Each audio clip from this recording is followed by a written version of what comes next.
I'm very impressed with these tires. I think I'm most impressed by the low speed performance.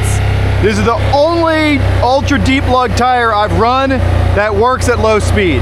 And that's really good, because sometimes you gotta go slow. You need the option. Check this shit out.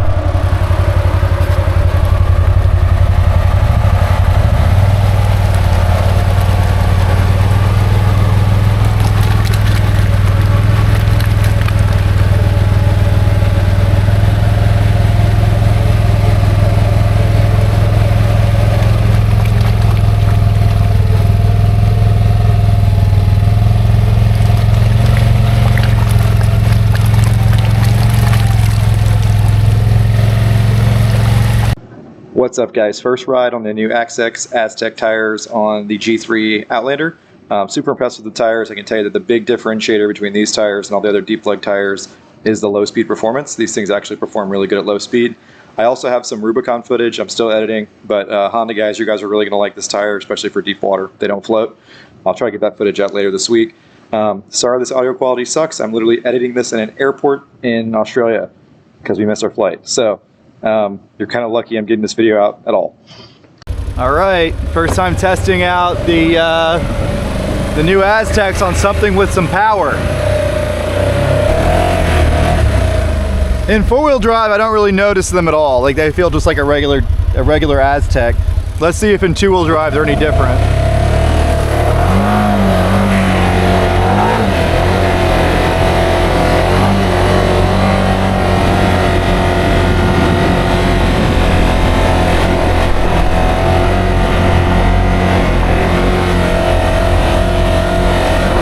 Yeah, they feel fine. Like, this is some pretty soft sand. Hey, I found the first mud hole to test the Aztec XX on. As usual, when I'm testing tires, I find the worst situation possible and stick it in it right away.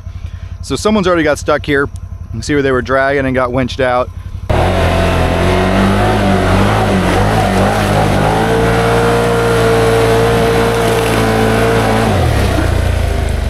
Oh boy. All right. So I did get covered in mud, but it made it through it. And it was totally high centered at some point. So it's got the kind of power now where it was just pulling off the muck that is sitting in the rut. Not sure I would have been able to do that with my old tires. So yeah, I'm pretty impressed. Let's do that again. So it was pulling good. Then it's really started to slip here, and I just gave it full throttle to see what would happen, and it just chewed through it. Ooh, very promising.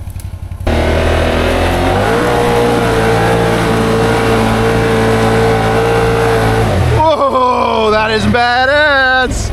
So we made it through it twice, going a little quick with some power. Now we're gonna try to go slow and see what happens. Probably gonna get stuck. This machine's very heavy. But we gotta do the testing, you gotta know.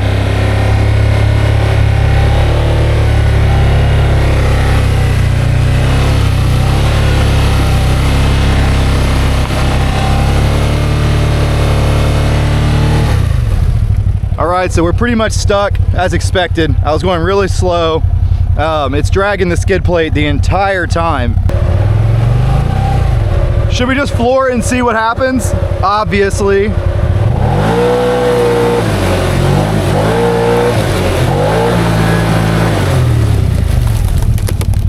All right, it's kind of moving, but it's covering me in mud, and you can feel it limiting the power because of disc lock. So I don't want to break it yet. It's early in the day. It was kind of moving. Just clops of mud falling right on my back. I'm totally covered. So are the trees.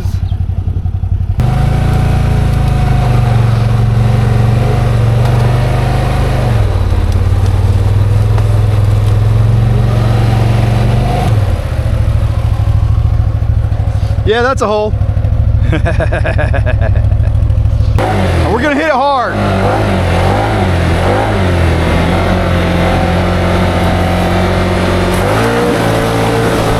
Whoa, yeah. That's what I'm talking about. It actually threw the mud. It hit that wall and just through the mud in front of the quad. Oh yes, that is what I'm talking about. I love my Hondas, but you just cannot do that on a Honda. You don't have the power to get the momentum or to keep the momentum. That was impressive. All right, so this hole is officially a trap, set, ready for the next guy. You can tell the only thing that's hit it lately is some cows. Let's see how we do. This is a little wider truck rut.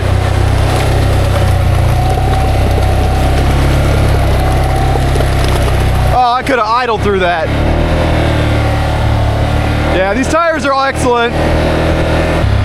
Damn, this shit's totally dried up.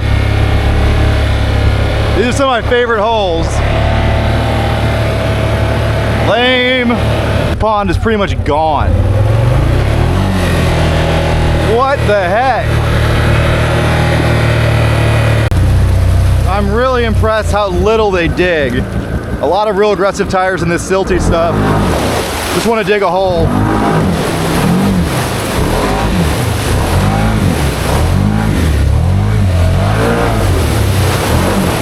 Not bad.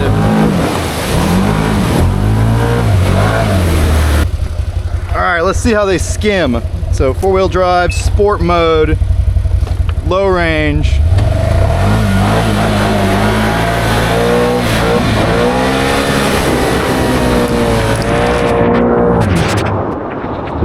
Not bad.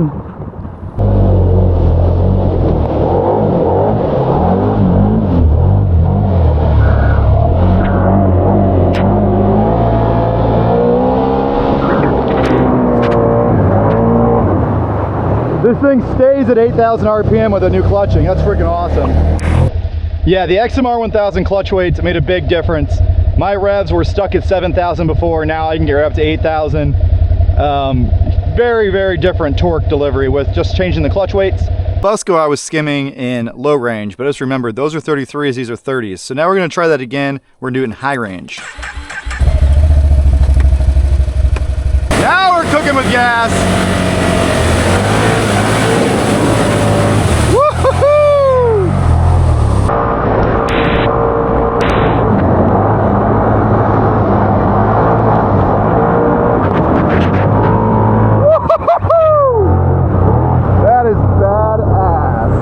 We gotta find mud where there is a tree to winch out from, unfortunately.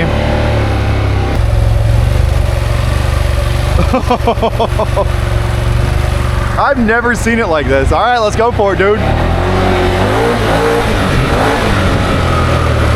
What the heck?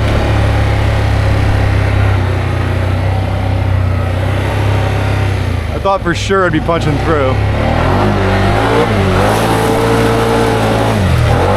All right, we punched through that one, but I have nothing to winch to here, so I gotta be careful with holes like this.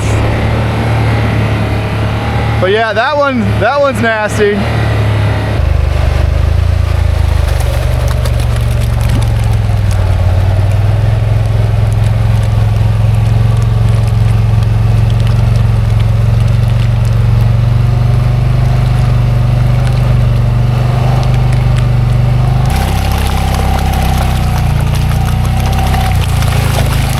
That is some crazy traction. Okay, first of all, the clutch engagement on this Can-Am and the gearing is outstanding. But second of all, that's the hardest pulling tire I've ever run. Look how it's just scooping the dirt. Oh my goodness, what a freaking machine. All right, thanks for watching, guys. I didn't do too many voiceovers because I don't have my good microphone and the audio is going to be pretty poor, but overall, definitely impressed with how well they trail rode. Like in Holopal, you don't really notice that they're, you know, a 2.5-inch cleat. Felt a lot like a regular Aztec. Not quite as smooth. There were some harsh jolts when you're hitting stumps and stuff like that. And definitely more fuel consumption, right? Because you've got this huge paddle digging through the sugar sand all day long. But the steering feel was good. I was still able to haul ass and get through a lot of bad mud. I covered the whole property in like 3 or 4 hours, North Beach, South Beach, and all these mud holes. So definitely a tire you can live with in soft conditions like this. I need to do some more testing in harsh conditions. Look at these freaking rooster tails though. I mean, don't ride behind this thing in 2-wheel drive. This 850 puts down some power. I can't wait to tune it. But thanks for watching, guys. I know most people don't get this far in the video. Oh, there's my old Talon, by the way, on 30-inch Aztecs and 8-inch boxes. But yeah, thanks for watching. I'll try to get some more information out for you guys. The whole pub was on fire. I did find some little fires, but they're all out now.